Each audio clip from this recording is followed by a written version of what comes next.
আসসালামু আলাইকুম প্রিয় ফুটবল ফ্যান্স। 2026 বিশ্বকাপ এবং 2027 এশিয়ান কাপের বাছাইয়ে বসুন্ধরা কিংস অ্যারেনায় অর্থাৎ নিজেদের ঘরের মাঠে বাংলাদেশ অস্ট্রেলিয়ার বিপক্ষে 2-0 গোলে হেরেছে। এই নিয়ে বাছাইয়ে চতুর্থ ম্যাচে হারল হাভিয়ার কাবরেরা দল।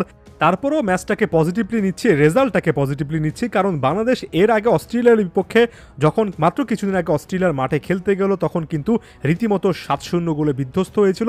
এর আগে 2015 সালেও দুই লেগের দেখায় 5-0, 4-0 এমন স্কোর লাইন ছিল। সে জায়গা থেকে 2-0 গোলের এই স্কোর লাইনটাকে আপনার যথেষ্ট ভদ্রস্থ এবং যথেষ্ট স্বস্তিদায়ক বলে মনে হতে পারে। এর পাশাপাশি অনেকগুলি ইতিবাচক ফ্যাক্টরের মধ্যে একটা, অনেকে যেমন বলছেন যে অস্ট্রেলিয়া এই দলটা আর্জেন্টিনা বিশ্বকাপ চ্যাম্পিয়ন, আর্জেন্টিনাকেও কিন্তু বিশ্বকাপে রাউন্ড অফ 16-এ বড় রকমের চ্যালেঞ্জ জানিয়েছিল।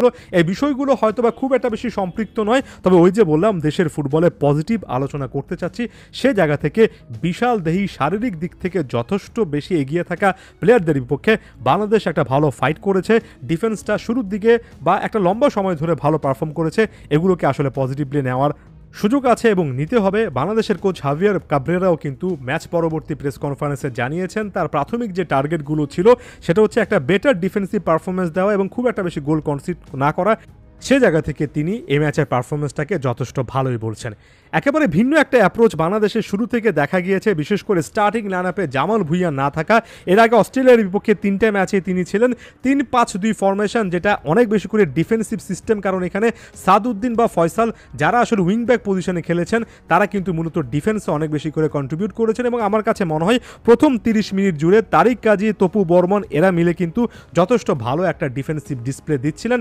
এবং অস্ট্রেলিয়ার যে একেবারে স্ট্রেট ফরওয়ার্ড একটা ট্যাকটিক্স দেখা যাচ্ছিল যে বারবার করে ডিবক্সের আশেপাশে বল আনার পরে এরিয়ালে অর্থাৎ বলটা বাতাসে দেওয়ার চেষ্টা করা হবে, ডিবক্সে কোনো একজন প্লেয়ার রান মেক করে সেখান থেকে কোনো একটা শট নেওয়ার চেষ্টা করবেন। তপু বর্মন বা তারিক কাজীরা কিন্তু যথেষ্ট ভালোভাবে প্রথম আধা ঘন্টা ব্যাপারগুলো সামলেছেন। এমনকি 29তম মিনিটের সময় যে শটটা থেকে গোল এসেছে, অস্ট্রেলিয়ান প্লেয়ার আজদিন রুস্টিকের সে জোরালো শটটা কিন্তু বাংলাদেশি ডিফেন্ডার মেহেদী হাসানের পায়ে লেগে ডিফ্লেক্টেড হয়। এখানে গোলকিপারের কোনো কিছু করার ছিল না। মিতুল মার্মা অনেক বেশি করে আনলাকি ছিলেন এবং এটা বাংলাদেশের জন্য একটা আনলাকি মোমেন্ট ছিল।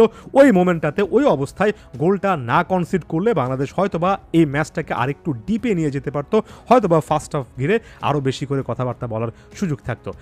বাংলাদেশ যে একেবারে আক্রমণে উঠতে পারেনি ব্যাপারটা এটা নয়, বেশ কয়েকবার কিন্তু রাকিব হোসেন এবং শেখ মোরসালিন মিলে আক্রমণগুলো দানা বাঁধার চেষ্টা করছিলেন। তবে এই জিনিসটা মেনে নিতে হবে, বাস্তবতা হচ্ছে এই অস্ট্রেলিয়ান ডিফেন্ডারদের যে হাইট, তাদের ওভারঅল যে ফিজিক্স, সেটা সামনে বাংলাদেশের ফরওয়ার্ডরা খুব একটা বেশি সুবিধা করতে পারেনি। এবং ফিজিক্যাল ফুটবলে আসলে গ্যাপটা এত বিশাল যে এখানে এটাকে কেন্দ্র করে নিজেদের সাফাই গাওয়ারও যেমন জায়গা নেই, তেমনি প্লেয়ারদের অনেক বেশি দোষারোপ করে লাভ নেই। বাংলাদেশ যোজন ব্যবধানে পিছিয়ে আছে। ফিফা র্যাঙ্কিংয়ে সম্ভবত 24তম অবস্থান অস্ট্রেলিয়ার। এ দলটার বিপক্ষে আপনি এর চেয়ে বেটার পারফরমেন্স আসলে বাস্তবতার নিরিখে খুব একটা বেশি আশা করতে পারেন না।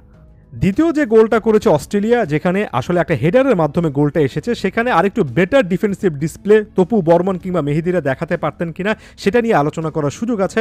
আমার কাছে মনে হয় সেকেন্ড হাফে এসে প্লেয়ারদের ওই যে স্ট্যামিনার একটা ব্যাপার, সেখানেও একটা ঘাটতি দেখা গিয়েছে।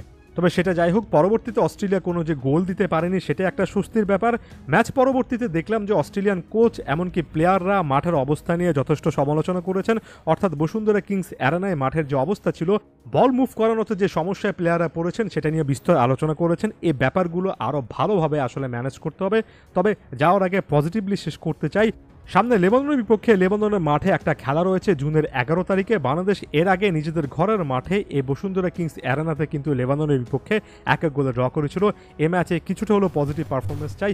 দেশের ফুটবলে এই ছোট ছোট ইতিবাচক ব্যাপারগুলোই এই মুহূর্তে অনেক বেশি করে দরকার, একেবারে নিয়মিতভাবে দরকার। আশা করছি এই ম্যাচটাই বাংলাদেশ ভালো করবে। ধন্যবাদ সবাইকে।